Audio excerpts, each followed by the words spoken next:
बिहार में केवल किशनगंज जिला को ही चुना गया।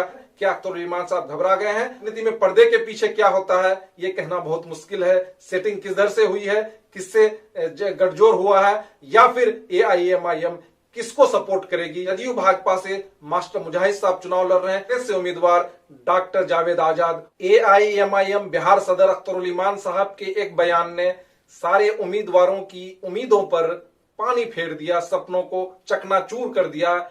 एक मिनट में, एक झटके में आदिल हुसैन आजाद साहब, जो बिहार एमआईएम के बहुत बड़े कद्दावर नेता हैं और कटिहार से बिलोंग करते हैं, उनकी उम्मीदों पर पानी फेर दिया। और जितने कैंडिडेट एआईएमआईएम के थे सारे के सपने चकनाचूर हो गए। क्या वजह थी, क्या कारण था, क्यों ऐसा फैसला लिया गया, आइए जानने का प्रयास करते हैं, कोशिश करते हैं। जय हिंद दोस्तों, मैं गुफरान फौजी और आप देख रहे हैं फौजी ब्लॉग। तो जानने और समझने के लिए वीडियो के अंत तक बने रहिए। क्यों ऐसे हालात पैदा हुए और क्यों अख्तरुल इमान साहब ने यह बयान दिया, किसके कहने पर बयान दिया? क्या अख्तरुल इमान साहब को अपना माहौल बनता नहीं दिख रहा है या फिर वो अभी से हार मान रहे हैं? क्या वजह हो सकती है, आप कमेंट करके जरूर बताएं। जैसा कि आप सभी को पता है कि बिहार सदर अख्तरुल इमान साहब किशनगंज जिला के कोचाधामन क्षेत्र से बिलोंग करते हैं और उन्होंने 3 अप्रैल 2024 को किशनगंज लोकसभा क्षेत्र से अपना पर्चा भरा है। उसके अलावा आपको पता ही है कि किशनगंज जिला से जदयू और बीजेपी गठबंधन से मास्टर मुजाहिद साहब हैं, वहीं इंडिया गठबंधन से डॉक्टर जावेद आजाद साहब हैं। ऐसा क्या लगा अख्तरुल इमान साहब को जो उन्होंने ये बयान दिया? बिहार के 13 लोकसभा क्षेत्र से नहीं बल्कि एआईएमआईएम ने यह फैसला लिया है कि किशनगंज लोकसभा क्षेत्र से ही अब एआईएमआईएम चुनाव लड़ेगी। क्या वजह है? क्या अख्तरुल इमान साहब घबरा गए हैं या फिर असदुद्दीन अवैसी साहब ने क्या कुछ ऐसा मंत्र पढ़ा है जिसकी वजह से ये बयान देना पड़ा? तो जनाब अख्तरुल इमान साहब ने ये बताया कि ये आला कमान का फैसला है, लेकिन ये फैसला क्या उन उम्मीदवारों पर क्या गुजरेगी जिन्होंने इतने दिनों तक मेहनत की, 5 सालों तक उम्मीदें रखी और 13 जगह जो कैंडिडेट घोषित किया गया था उनके सपनों का क्या होगा? क्या वो लोग पार्टी में बने रहेंगे या नहीं रहेंगे? क्यों अख्तरुल इमान साहब ने ये बयान दिया और क्या वजह रही होगी? क्या मजबूरियां रही होगी?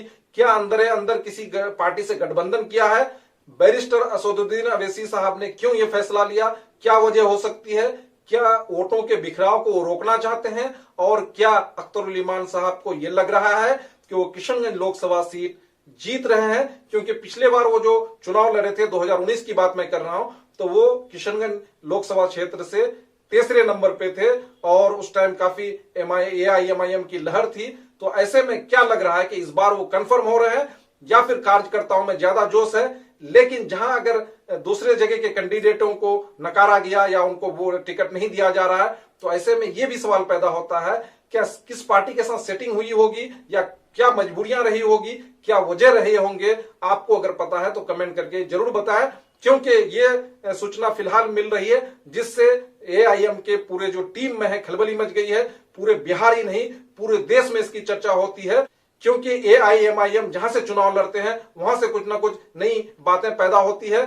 इसलिए ये बात जरूर खास बन जाती है कि क्यों बिहार में केवल किशनगंज जिला को ही चुना गया, क्या वजह रही होगी? अख्तरुल इमान साहब ने यह बयान देते हुए यह कहा कि यह आला कमान का फैसला है, बैरिस्टर असदुद्दीन अवैसी साहब का फैसला है। तो ऐसे में क्या आपको लग रहा है कि अख्तरुल इमान साहब किशनगंज से चुनाव जीत रहे हैं? आप अपनी प्रतिक्रिया कमेंट करके जरूर दें। आपको यह भी बता दूं कि किशनगंज जिला में फिलहाल जो दिख रहा है वो त्रिकोणीय मुकाबला है, जहां एक तरफ जदयू भाजपा से मास्टर मुजाहिद साहब चुनाव लड़ रहे हैं, वो भी अपने कार्यकर्ताओं से मिलकर के ये दावा कर रहे हैं, बयान दे रहे हैं कि वो चुनाव जीत रहे हैं। और इंडिया गठबंधन के कांग्रेस से उम्मीदवार डॉक्टर जावेद आजाद वो भी दावा कर रहे हैं कि वो दूसरी बार चुनाव जीत रहे हैं। तो ऐसे में अख्तरुल इमान साहब का ये बयान और बैरिस्टर असदुद्दीन अवैसी का ये बयान क्यों आया है, आप अपनी प्रतिक्रिया कमेंट करके जरूर बताएं, क्योंकि राजनीति में पर्दे के पीछे क्या होता है ये कहना बहुत मुश्किल है। सेटिंग किधर से हुई है, किससे गठजोड़ हुआ है, या फिर एआईएमआईएम किसको सपोर्ट करेगी?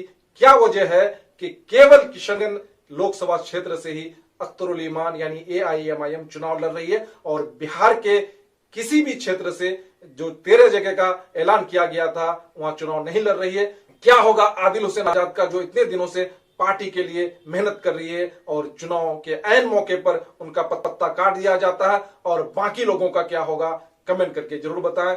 आप देख रहे थे फौजी ब्लॉग। जय हिंद दोस्तों, मैं गुफरान फौजी। जय हिंद, जय भारत, जय भारत, जय भारत।